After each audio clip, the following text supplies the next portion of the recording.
ತುಲಾರಾಶಿ ಸಕಲ ಇಷ್ಟಾರ್ಥ ಪ್ರಾಪ್ತಿಯೋಗ. ಹೊಸ ವ್ಯಕ್ತಿಗಳ ಪರಿಚಯದಿಂದ ಹೊಸ ತೀರ್ಮಾನವನ್ನು ಕೈಗೆತ್ತಿಕೊಳ್ಳುವ ಸಾಧ್ಯತೆ. ಅವಿವಾಹಿತರಿಗೆ ವಿವಾಹದ ಮಾತುಕತೆಯನ್ನು ನಡೆಸುವಂತಹ ಒಳ್ಳೆಯ ಅವಕಾಶ. ದೂರ ಸ್ಥಳ ಪ್ರಯಾಣ ಮಾಡಿ ಒಳ್ಳೆಯ ಉತ್ತಮವಾದ ಉನ್ನತ ಪದವೀಧರರೊಂದಿಗೆ ಸಂಭಾಷಣೆಗಳು ವಿಚಾರ ವಿನಿಮಯಗಳನ್ನು ಮಾಡುವಂತಹ ಸಾಧ್ಯತೆ ಇದೆ. ವ್ಯಾಪಾರಸ್ಥರಿಗೆ ಈ ದಿನ ಒಳ್ಳೆಯ ಲಾಭಪ್ರದವಾದಂತಹ ದಿನ. ಬಿಡುವಿಲ್ಲದ ಕೆಲಸ ಕಾರ್ಯಗಳಲ್ಲಿ ನಿಮ್ಮನ್ನು ನೀವು ತೊಡಗಿಸಿಕೊಳ್ಳುವುದರಿಂದ ಆರೋಗ್ಯದ ಬಗ್ಗೆ ಜಾಗ್ರತೆ ಇರಲಿ. ವೃದ್ಧಾಪ್ಯದವರಿಗೆ ನರ ಸಂಬಂಧಪಟ್ಟ ಸಮಸ್ಯೆಗಳು ಕಾಣುವಂತಹ ಸಾಧ್ಯತೆ. ತುಲಾರಾಶಿಯವರಿಗೆ ಬಹುತೇಕವಾಗಿ ಈ ದಿನ ಶುಭ ಫಲಗಳು ಮತ್ತು ಸ್ವಲ್ಪ ಅಶುಭ ಫಲಗಳು ಅನುಭವಿಸುವಂತಹ ಸಾಧ್ಯತೆಗಳು ಕಾಣಿಸ್ತಾ ಇದೆ. ಅದರಿಂದ ತಾವು ಮಾಡಬೇಕಾದ ಈ ದಿನದ ದೈವಿಕ ಆರಾಧನೆ, ಮಹಾಗಣಪತಿಯ ಸೇವೆ ಮತ್ತು ಪಕ್ಷಿಗಳಿಗೆ ಧಾನ್ಯ ಸಮರ್ಪಣೆ ಮಾಡುವುದರಿಂದ ಒಳ್ಳೆಯ ಫಲ. ವೃಶ್ಚಿಕ ರಾಶಿ ನಿಮಗೆ ಈ ದಿನ ಧನನಷ್ಟ ಯೋಗ.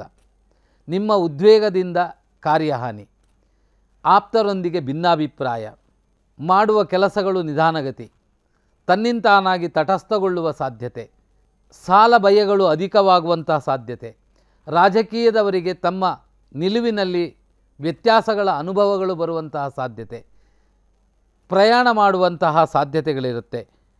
ಹಾಗೆ ವಿದ್ಯಾರ್ಥಿಗಳಿಗೆ ಈ ದಿನ ಸ್ವಲ್ಪ ಪ್ರಯಾಣದಲ್ಲಿ ನೀವು ಮಾಡುವ ಕರ್ತವ್ಯದಲ್ಲಿ ನಿಗಾವಹಿಸುವುದು ಒಳ್ಳೆಯದು. ಅಸಮಾಧಾನದ ಘಟನೆಗಳು ಸಂಭವಿಸುವ ಸಾಧ್ಯತೆಗಳಿದೆ. ಇನ್ನು ಮಹಿಳೆಯರಿಗೆ ಬೆಂಕಿ ಮತ್ತು ಅಗ್ನಿಯ ಸಮಸ್ಯೆಗಳು ಕಾಣುವ ಲಕ್ಷಣಗಳಿದೆ, ಜಾಗ್ರತೆಯಾಗಿರಬೇಕು. ಅದರಿಂದಾಗಿ ತಾವು ಈ ದಿನ ಮಾಡಬೇಕಾದ ದೇವತಾ ಆರಾಧನೆ, ದುರ್ಗಾ ಪರಮೇಶ್ವರಿಗೆ ಪುಷ್ಪಾರ್ಚನೆಯನ್ನು ಮಾಡುವುದು ಒಳ್ಳೆಯದು. ಹಾಗೆ ಶಿವದೇವರ ಪ್ರಾರ್ಥನೆಯನ್ನು ಮಾಡುವುದು ಒಳ್ಳೆಯದು.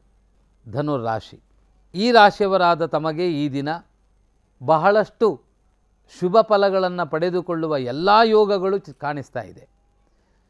ವ್ಯಾಪಾರಸ್ಥರಿಗೆ ಒಳ್ಳೆಯ ಆದಾಯ, ಆರ್ಥಿಕ ಸ್ಥಿತಿಯಲ್ಲಿ ಒಳ್ಳೆಯ ಪ್ರಗತಿ, ಅನಿರೀಕ್ಷಿತವಾಗಿ ಧನಾಗಮನ, ರೈತರಿಗೆ ಒಳ್ಳೆಯ ಇಳುವರಿ ಮತ್ತು ತಮ್ಮ ವಸ್ತುಗಳಿಗೆ ಮಹಾ ಬೇಡಿಕೆಗಳು. ಧನುರಾಶಿಯವರು ಈ ದಿನ ಮಾಡುವ ಕರ್ತವ್ಯಗಳಲ್ಲಿ ಒಳ್ಳೆಯ ಲಾಭವನ್ನು ಪಡೆದುಕೊಳ್ಳುವ ಯೋಗಗಳು ಚೆನ್ನಾಗಿರುವುದರಿಂದ, ಇದರೊಂದಿಗೆ ಆಲಸ್ಯಗಳು ಕೂಡಿರುವುದರಿಂದ ಆಲಸ್ಯದಿಂದ ದೂರವಾಗಿ ಸಮಯಕ್ಕೆ ಮತ್ತು ವ್ಯಾವಹಾರಿಕಕ್ಕೆ ಮಹತ್ವವನ್ನು ಕೊಟ್ಟರೆ ಒಳ್ಳೆಯ ಲಾಭಪ್ರದವಾದ ಫಲವನ್ನು ಪಡೆಯುವ ಸಾಧ್ಯತೆ ಇದೆ. ಹಾಗೆಯೇ ಅವಿವಾಹಿತರಿಗೆ ವಿವಾಹ ನಿರ್ಧರಿಸಿಕೊಳ್ಳುವ ಮಾತುಕತೆಯನ್ನು ನಡೆಸುವ ಸಾಧ್ಯತೆಗಳು ಚೆನ್ನಾಗಿ ಕಾಣಿಸ್ತಾ ಇದೆ. ಅದರಿಂದ ಧನುರಾಶಿಯವರಿಗೆ ಬಹುತೇಕವಾಗಿ ಶುಭ ಫಲಗಳು ಅಧಿಕವಾಗಿ ಕಾಣುವಂತಹ ಸಾಧ್ಯತೆ ಇದೆ. ತಾವು ಈ ದಿನ ಮಾಡಬೇಕಾದ ದೇವತಾರಾಧನೆ, ಶನಿದೇವರ ಪ್ರಾರ್ಥನೆ ಮಾಡಿ, ಹಾಗೆ ಸೂರ್ಯನಾರಾಯಣ ದೇವರ ಪ್ರಾರ್ಥನೆಯನ್ನು ಮಾಡುವುದು ಬಹಳ ಒಳ್ಳೆಯದು. ಮಕರ ರಾಶಿ ಈ ರಾಶಿಯವರಾದ ತಮಗೆ ಈ ದಿನ ಆರ್ಥಿಕ ಸ್ಥಿತಿಯ ಪ್ರಗತಿಯನ್ನು ಕಾಣುವಂತಹ ಸಾಧ್ಯತೆ, ನಂಬಿ ಮೋಸ ಹೋಗುವಂತಹ ಸಾಧ್ಯತೆ, ಮಾಡಿದ ಕೆಲಸದಲ್ಲಿ ಆಪಾದನೆಗಳು ಬರುವಂತಹ ಸಾಧ್ಯತೆ ಇದೆ. ಮಾತಿನಲ್ಲಿ ಸ್ವಲ್ಪ ಜಾಗ್ರತೆ ಇರಬೇಕು. ನಿಮ್ಮ ಸ್ವಯಂಕೃತ ನಿರ್ಧಾರವು ನಿಮಗೆ ಮಾನಸಿಕ ಖಿನ್ನತೆಯನ್ನು ತರುವಂತಹ ಸಾಧ್ಯತೆ ಇದೆ. ಸಹೋದರ ಬಂಧುಗಳೊಂದಿಗೆ ಅಭಿಪ್ರಾಯ ವ್ಯತ್ಯಾಸಗಳು ಕಾಣುವ ಲಕ್ಷಣಗಳು ಜಾಸ್ತಿಯಾಗಿದೆ. ಕೊಟ್ಟು ತೆಗೆದುಕೊಳ್ಳುವ ವಿಚಾರದಲ್ಲಿ ಸೂಕ್ತವಾದಂತಹ ನಿರ್ಧಾರವನ್ನು ಕೈಗೆತ್ತಿಕೊಂಡರೆ ಆಪಾದನೆಯಿಂದ ದೂರವಾಗುವ ಯೋಗಗಳು ಉಂಟಾಗುತ್ತೆ.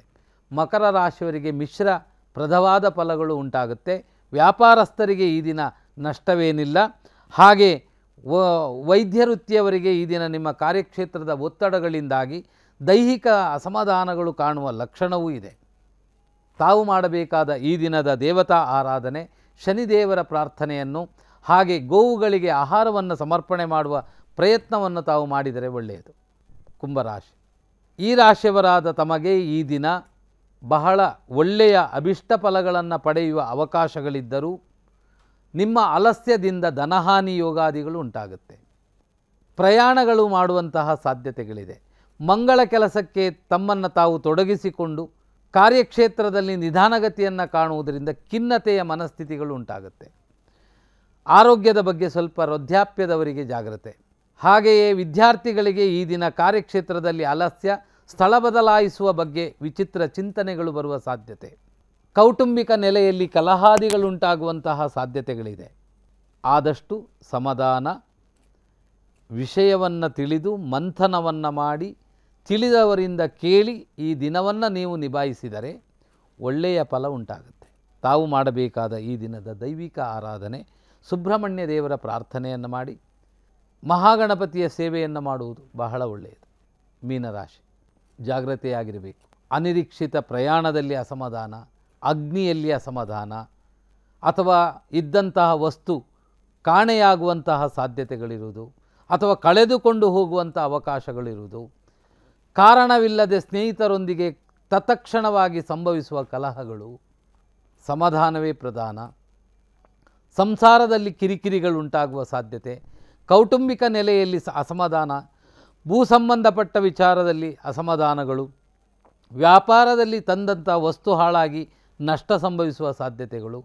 ಮೀನರಾಶಿಯವರಿಗೆ ಬಹುತೇಕವಾಗಿ ಈ ದಿನ ಎಲ್ಲ ವಿಚಾರವನ್ನು ಪರಿಪರಿಯಾಗಿ ವಿಮರ್ಶೆ ಮಾಡಿ ತದನಂತರ ಕಾರ್ಯಪ್ರವೃತ್ತರಾದರೆ ಶುಭ.